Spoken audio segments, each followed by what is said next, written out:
40 ஆண்டுகால புறக்கணிப்பால் விருதுநகர் மாவட்டம் வத்திராயிருப்பு அருகே அடிப்படை வசதிகளின்றி தவிக்கும் கிராம மக்களின் வாழ்க்கை நிலை குறித்து விவரிக்கிறது இந்த செய்தி தொகுப்பு.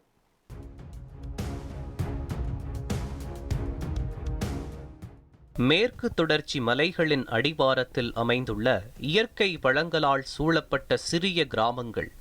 அமைதியான சூழல், ஆனால் மனதை கலங்க வைக்கும் நிலையில் மக்கள் தங்கள் வாழ்க்கையை நடத்தி வருகின்றனர். விருதுநகர் மாவட்டம் வத்திராயிருப்பு தாலுகா கொடிக்குளம் பேரூராட்சிக்குட்பட்ட கிழவன் கோவில் மற்றும் பட்டுப்பூச்சி கிராம பகுதிகளில் 300க்கும் மேற்பட்ட குடும்பங்கள் சுமார் 40 ஆண்டுகளாக அடிப்படை வசதிகளின்றி வாழ்ந்து வருகின்றனர். பஞ்சாயத்து அலுவலகம், மாவட்ட நிர்வாகம், அரசியல்வாதிகள் மற்றும் அதிகாரிகளிடம் குறைகள் சொல்லியும் மனுக்களை தந்தும் ஒரு சிறிய மாற்றத்தையும் காண முடியாமல் ஏமாற்றத்துடன் வாழ்கின்றனர். பசுமைமயமான மேற்கு தொடர்ச்சி மலை அடிவார பகுதி பிளவக்கல் பெரியாறு அணைக்கு அருகிலேயே வாழும் இவர்களுக்கு மழைநீரும் சுத்தமான குடிநீராக மாறவில்லை.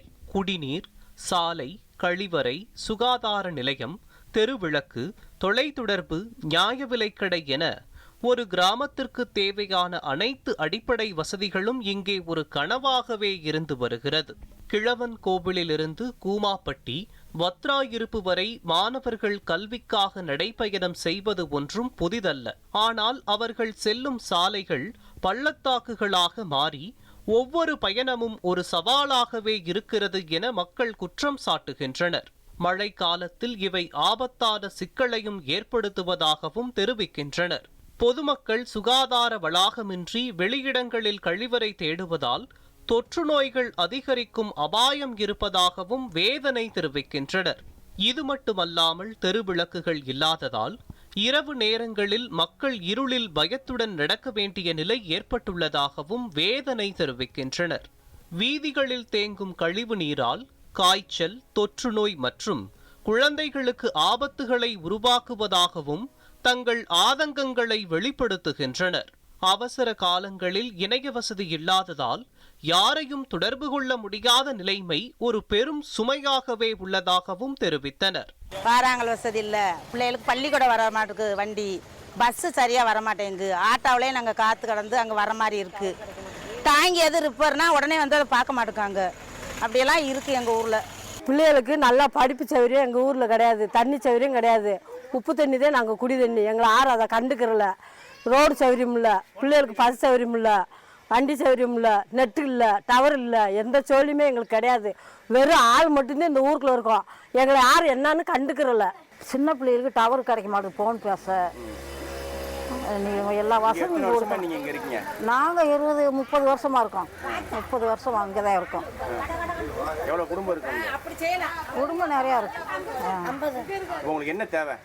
எங்களுக்கு எல்லாம் தேவைப்படுது. பாத்ரூம் வேணும், தண்ணி வேணும், ரோடு வசதி வேணும், வாராங்கல் கட்டணும். ஓட்டு போடையில் எல்லாம் கேட்குறாங்க, கேட்டுட்டு ஓட்டை வாங்கிட்டு அவளோட போயிடுறாங்க. எதுவும் கொடுக்க மாட்டுறாங்க, வசதி இல்லை. ஒரே ஒரு பைப்பு தான் இருக்கு, இந்த ஒரு பைப்பு தான். இந்த ஒரு பைப்பில் இந்த கிளங்கோயில் பூரா வந்து தண்ணி பிடிக்குது. வேறு வழி இல்லை. ஆஸ்பத்திரி வசதி எந்த தொழிலுமே கிடையாது. ஒரு மாட்டுக்கு ஊசியோட வரேன், ஊசி தான் போடுவோம் தவிர நாங்கள் எதுவும் பார்க்க முடியாது. இங்கே வந்து இப்போ திங்கக்கிழமை எப்போ ஒரு மாத்திரை விடு, ஒரு டானிக்கை கொடுங்க, கண்டுக்கு ஒரு குட்டி கழியுது வைக்கிதுன்னு சொன்னால் கிடையாது. எதுவுமே வராங்க, பெர்சன்ட் வரேன், அதுக்குள்ளே அந்த வராங்க, அதுக்கெல்லாம் பேர் வந்து உடனே செஞ்சிரும்ன்றாங்க. என்னத்தை செய்ய போகிறாங்க? சில ஆரோக்கியம் செய்ய போகிறாங்களா, வைக்க போகிறாங்களா தெரியல. செய்கிறோம்ன்றாங்கப்பா. 3 தலைமுறை வந்திருக்கு, 3 தலைமுறை எவனும் செய்யலை. எங்கள் கோரிக்கை இது வந்து இந்த ரோட்டை வந்து செம்மைப்படுத்தணும். பிளாட் போட்டு கொடுக்கணும். தெருவு நிறையா தெருவுகள் இருக்குது, அதுக்கு பிளாட் போட்டு கொடுக்கணும். வாழங்கால் கண்டிப்பாக போட்டு கொடுக்கணும். இந்த 3 ஊருக்குமே இதை கண்டிப்பாக செய்யணும். இவங்க அப்படி செய்யாத பட்சத்தில் வர்ற தேர்தலை நாங்கள் 3 ஊருக்காரங்க மொத்தம் சேர்ந்து தேர்தலுக்கு புறக்கணிப்போம்.